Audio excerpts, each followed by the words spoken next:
One of the most common side effects of antipsychotics is a class of motor abnormalities known as extrapyramidal symptoms, or EPS. Let's learn more about EPS as well as the medications that can be used to treat them in this video. First, why are they called extrapyramidal?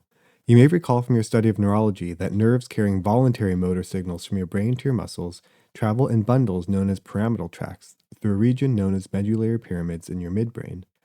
In contrast, nerves that carry involuntary motor impulses, such as those that help to fine tune movements and make them appear smooth and coordinated, travel outside of this system and are known as extrapyramidal tracts. This is where the dopamine blocking effects of antipsychotics come into play. By interfering with the ability of extrapyramidal tracts to fine tune movements, antipsychotics cause EPS and lead to rough, uncoordinated, or jerky movements. There are four main types of EPS. Remember these well because they will definitely show up on boards and on wards. You can use the mnemonic ADAPT to remember each of these as well as the order in which they tend to appear. First, AD is for acute dystonia. Acute dystonia is a sustained and often painful involuntary contraction of a muscle group, often involving muscles in the face or neck. It typically strikes in the first few hours after giving an antipsychotic. Young adult males are at highest risk for this reaction. Next, A is for akathisia. This second form of EPS is experienced as a constant restlessness or jitteriness of the muscles. Patients may report being on edge or unable to sit still. You may even see them restlessly moving their legs back and forth as if they're waiting to use the bathroom, or perpetually rocking back and forth while in a chair. Akathisia tends to occur a few days after starting an antipsychotic, although some will notice it more immediately. Next, P is for Parkinsonism. Parkinsonism is exactly what it sounds like. Motor deficits resembling the core signs and symptoms seen in patients with Parkinson's disease. When you prescribe your patients an antipsychotic, you are effectively giving them a form of pharmacologically induced Parkinson's disease, with all the motor effects that go along with that. The main abnormalities seen in Parkinsonism include bradykinesia, or decreased movements with particular trouble initiating movement, tremor, rigidity, postural instability, and a shuffling gait, which was once known as a Thorazine shuffle after the introduction of the first antipsychotic. Parkinsonism tends to occur several weeks after a drug is started. Finally, T is for Tardive Dyskinesia. One of the most feared outcomes of long-term antipsychotic use is tardive dyskinesia. This is characterized by constant involuntary rhythmic movements, generally involving the muscles around the mouth. They tend to resemble grimacing, lip smacking, chewing, tongue flicking, or excessive eye blinking. These movements tend to occur after the medication is taken for a long period of time, often years after it started, hence the name tardive, as in being tardy or late.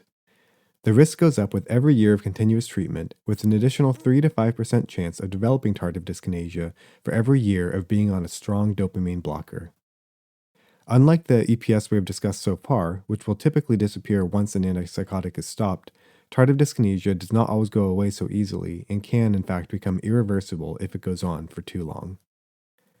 So if you notice any of these symptoms, what's the next step? First, consider stopping the antipsychotic if possible. With the exception of TD, all forms of EPS should get better when the antipsychotic is stopped. If that's not possible, consider switching to another antipsychotic that is less dopamine blocking, like quetiapine. If that's not doable either, then there are some medications you can think of that can be added to reduce the EPS. For acute dystonia, treatment involves giving an anticholinergic drug such as diphenhydramine or Benadryl and benztropine or cogentin. These drugs usually result in a dramatic improvement within a few minutes with no long-term effects. You can remember this by thinking that when a patient cannot bend due to acute dystonia, consider dibendhydramine or benztropine. For akathisia, there are a variety of treatment options available. The most established drugs include propranolol or a benzodiazepine. However, newer studies suggest that pyridoxine or vitamin B6 and antidepressants including mirtazapine and trazodone can be effective as well and with a better side effect profile.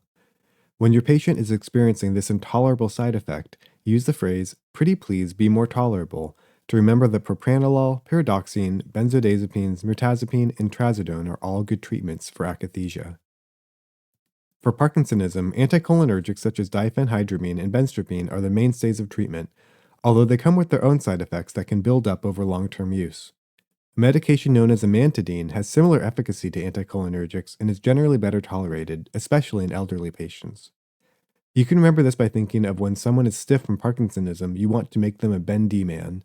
This will help you remember benztropine, diphenhydramine, and amantadine.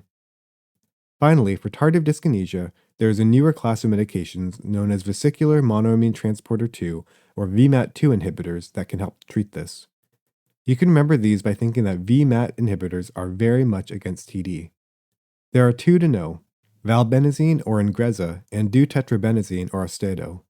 The main difference between the two is their dosing, as deutetrabenazine needs to be taken twice daily, while valbenazine is only once a day. You can remember this by thinking that valbenazine lasts val day, while deutetrabenazine needs to be taken due times per day. And we're done! You should now feel confident answering board questions about all forms of EPS as well as how to treat them. However, EPS is just one piece of the puzzle with antipsychotics. To get the full picture, you also need to know about other important side effects like hyperprolactinemia, QTc prolongation, and agranulocytosis that can occur with specific antipsychotics. You can find all of these high-yield mnemonics with tables and practice questions in the Memorable Psychopharmacology book available on Amazon. Until next time, bye for now.